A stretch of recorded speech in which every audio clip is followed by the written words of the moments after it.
Welcome tutors to Tutorette. As of right now, you're probably a little bit confused about how to make your lessons as fulfilling as possible.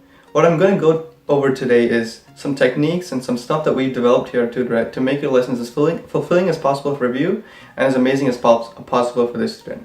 Keep in mind that whatever I teach you today might not be applicable to every student because every student has different needs. More so, please watch this video all the way to the end so you can get all the important information you need. Here at Tutor, we have three common core techniques in English. They are listening and speaking, reading and writing. For listening and speaking, students from China often have difficulty communicating with other peers, often because they're too shy about vocally expressing their ideas, because their English in terms of speaking and listening is not that great. What you'll do and what we developed here at Tutorette is the use of audio files. During your lessons, you'll play audio files periodically, stop them, and ask the student to determine what was going on within that audio file. Similarly, a lot of communication skills comes from conversation. You can instigate conversations between you and the student about any topic that you or the student chooses. These are just some small techniques that you can use to make your lessons good in this category. The next category is reading. For younger kids, you'll primarily go over short stories or poems. For older kids, you'll go over things like articles from reputed sources like CNN, BBC, or even novels. These techniques that you'll use will help them with vocabulary, grammar, and how to write their own articles or essays.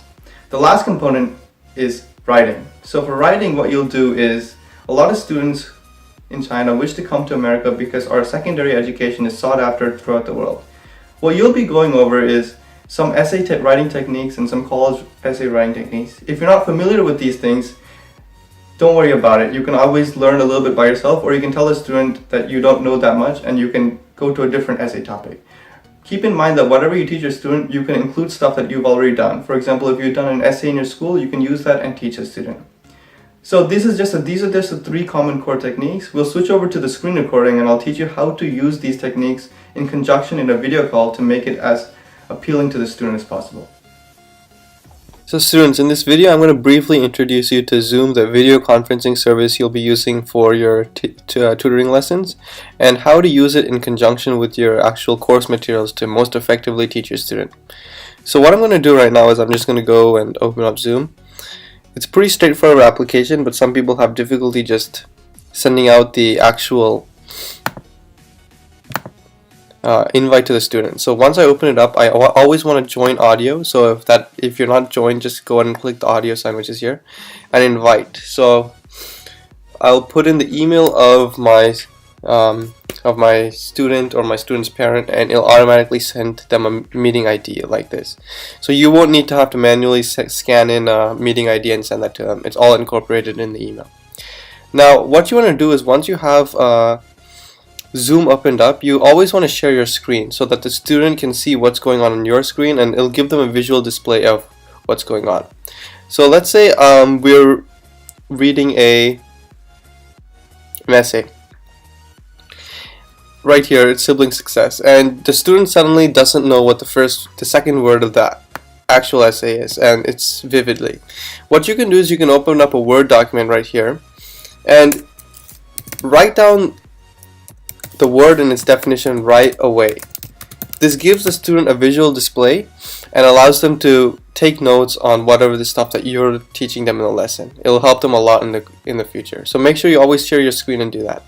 This also applies to stuff like audio files as well. So what you can do is, if you're doing an audio file like this one right here, you always want to play it for a few seconds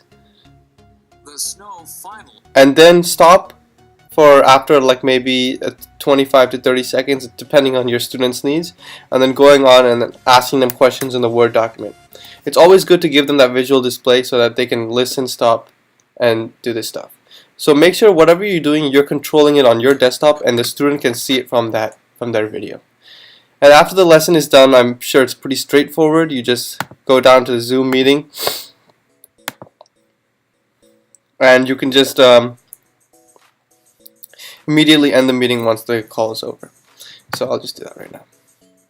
So I hope that was a pretty informative tutorial of what your lesson is going to be like. Other than that, you can always modify it to however you want it and however your student will like to learn. Now we'll move back to closing remarks on what you should be teaching. As you can probably tell, our curriculum isn't very structured, but that's the way it was meant to be. It was meant to be designed by tutors like yourself to help teach students. Since you know the students better than we could ever know them, it's only fit that you teach the lessons accordingly. Now that your lesson's almost done, I'm going to give you 3 other things that you should do at least once in a while to make sure your lessons are as fulfilling as possible and they continue for a long time. Number 1, you should always try to give the parents of the students some feedback every so often, maybe once every 2 or 3 weeks. You could just tell them things like how their student can improve, what skills they've really improved on, and how to effectively teach them outside of the classroom. Number 2, you should always every week send the parent a small link for homework that you've designed. It can be something as simple as just read an essay or article online, annotate it, and answer a few responses. Other homeworks could include listening to an audio file. And the last thing that we do at Tutorette and We've Designed actually is leaving voice recordings for the parent and the student as well. What you can do after every lesson is just record a 30-second audio recording about the content of that day's tutoring lesson and send that out to the parent. This will make this parent and the student very happy to have participated in that last lesson. So now that we come to the end of the video, just remember that in the lesson, just remain calm, lead the discussion thoughtfully, and make sure you're always constantly learning about how to teach your student as effectively as possible. Other than that, you'll do fine. Thanks for joining.